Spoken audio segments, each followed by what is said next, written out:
Hi everybody, welcome to Caketastic Cakes. It's Jen and I'm going to show you how to make Miguel from Coco out of gum paste.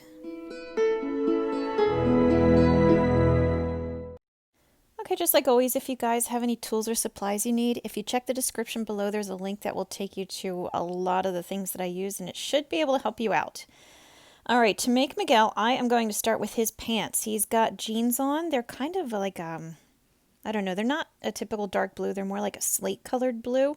So I mixed a little bit of gray with my blue and got this kind of nice subtle color. I rolled it off so it was a little thicker in the center and thinner on each end. Put the two legs together as you saw, cut off the ends, bent it up a little bit so he has a little bit of a tush. And yeah, now I've got his legs going. I'm bending them where I kind of feel like his knees would be. They're going to be too long, so I'm going to end up trimming them off a little bit more. And looking back on it, I kind of feel like maybe his legs were still too long and I should have taken more off. So, just keep it in mind when you make your legs. He's supposed to be a kid. I might have made him a little too tall. I'm putting his legs like that just so I can see where the knees are so that his legs are at the same length and they bend in the same spot. I'm going to have him sitting crisscross applesauce in order to be able to hold his guitar. And now I put him on top of a piece of styrofoam with a lollipop stick kind of ramming through his bottom there. And I'm going to build on top of that. But for right now, I want his legs to sit up a little bit because when you sit with your knees crossed or your legs crossed like that, your knees kind of are up in the air. They don't like sit flat on the ground. So I put a little piece of paper towel underneath each leg to kind of support it and make it look a little bit better. Yeah. This brown is going to be his shoes. He's got, I don't know, I think they're brown boots almost. So I am just making kind of a teardrop shape, sort of. Flatten it off on the bottom though, so that'll be the bottom of the shoe.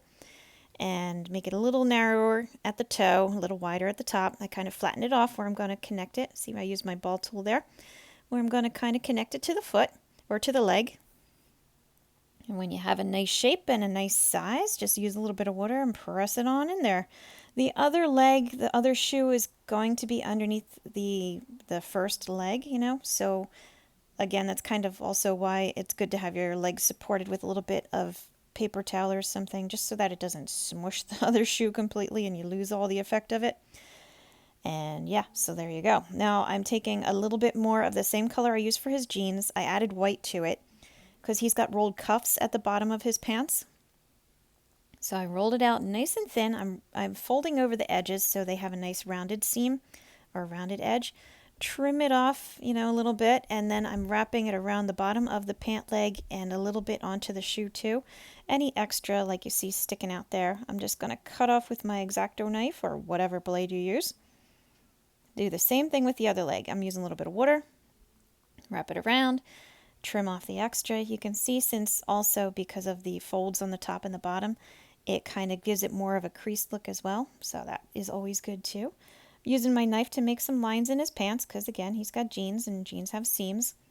So that's what I did there. Okay, now I'm going to move on to his sweatshirt, his torso as well.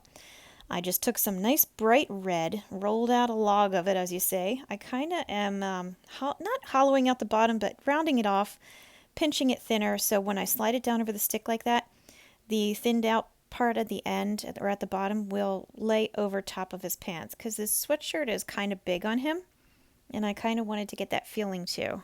Now once you have it in place and you like how it's, the thickness and everything, I trimmed off the extra at the top because I felt like it was too tall. So, eyeball it, make it look good. I'm using the back of my knife here to make a seam that's going all around the bottom of his sweatshirt to try to give it kind of the bottom sewn area.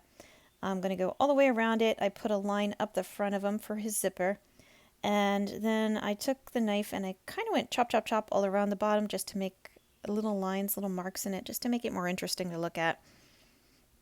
Now I'm going back to his shoe. I had left it alone because I needed the shoes to become a little firmer. My brown gum paste was pretty darn soft. So I let it sit a little bit. Now I took a brown circle, as you see there, nice and thin, pulled it out to shape it to the size of the foot to make the sole of the shoe. I'm using my brown food coloring marker to make two kind of lines across the sides of the shoe and to also make the laces up the front to, give it the pieced together leather boot look that it has in the movie. And this ball is going to be his head. I decided to go with the part in the movie when he was still painted up like a skeleton And so I went with a white ball, nice and round. I put 2 little holes in it, as you can see. That's going to be where his eyes are going to go. I suppose looking back on it, I should have tried to shape the ball more to, have it more shaped like a human's head and not just a perfect ball. I guess I've made too many Jack Skellingtons in the past where it's just a perfect ball that I forgot that the human face is not smooth and round like that. But anyway, moving on. Do better than me on that part. I took 2 little black circles that were wider than the holes that I made. I laid it over top of the eye holes, pressed it in, and then kind of smoothed it around on the sides, as you saw me do with that ball tool there. In the movie, his eyes are kind of painted dark all around them as well as his eyelids. So that's what I was trying to do. I put 2 little white balls inside for his eyes, little brown balls on top of that because his eyes are brown. I'm going to give him his eyelids, which are just little pieces of black. I made a little circle and cut just little top and bottom off so I had the round edge with a flat surface, to make his eyelids.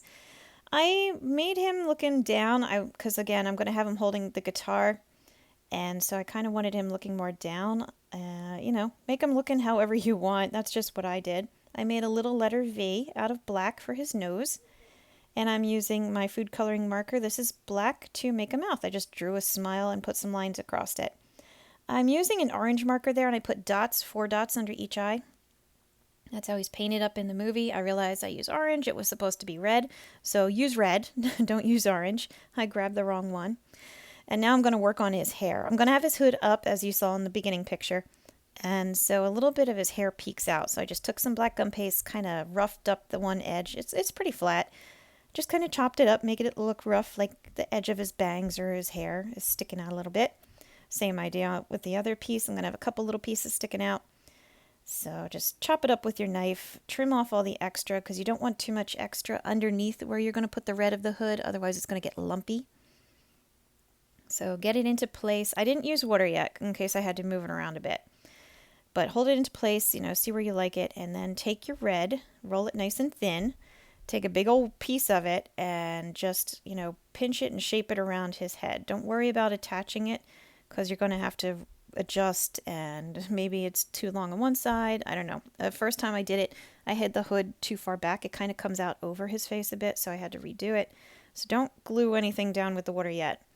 Mark it off like you saw me do with the back of my knife blade all around where it's going to tuck in underneath his head.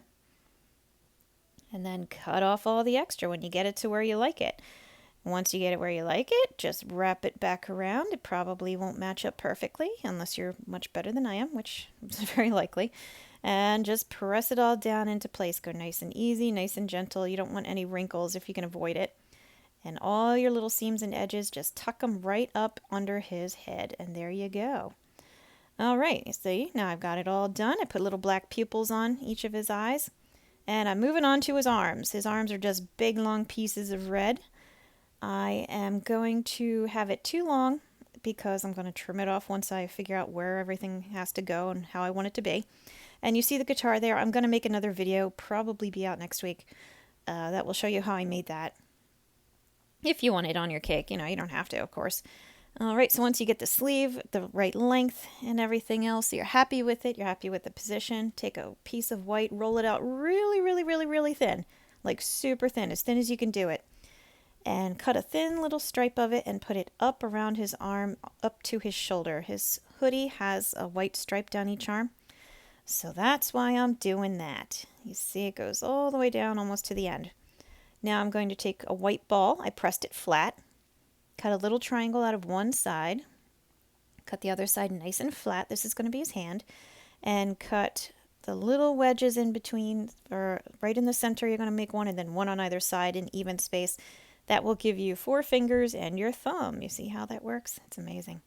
Trim off, shape it, make it nice and thin. If you have a finger that's too fat, just use something nice and sharp like the razor blade I had there to thin it out so it looks like proper little fingers. I'm putting little marks on the back, using the back of my blade to make little bone segments and everything to make it look a little better. And then stick it on. There you go. I don't know why, but for some reason he had bone hands, his bones were showing through because he couldn't stay there for too long, right? That's what it was. That was why. Okay, for the other arm, because I have the guitar, I'm using a piece of spaghetti, dried spaghetti. to hold and support the weight of it, so when it dries it will be sticking out and holding the neck of the guitar. But for now it is soft and floppy and I need to support it. Happen to have a little piece of saran wrap, so I use that too. Again, same thing with the arm. I had held it up to the other arm to make sure it was the same length, because you don't need crazy length arms. Going to give them another hand. So again, you're going to start with your flattened circle, make your little triangle for the thumb on the opposite side, so that way you have a left hand and a right hand and not two rights or two lefts. Cut a line down the center and then one on either side. That'll give you your 4 fingers and your 1 thumb. And I just decided, because he's supposed to be playing the guitar in my little figure, to bend the fingers around a little bit to make it as if he's actually pressing down on some of the strings of the guitar. Wrapped it around there, add a little bit of water, have my support going pretty good there, and let him dry. Now you're like, oh, he's done, right? Nope, not yet. Got to do one more thing. Got to put that other stripe on his other sleeve. So once again, with the white rolled out really thin, make a nice little stripe out of it. Wrap it all the way up around his arm. And now he's done. So now you have a really cool Miguel from Coco for your cake.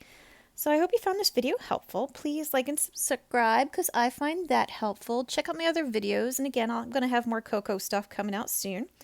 And as always, guys, thank you for watching Caketastic Cakes.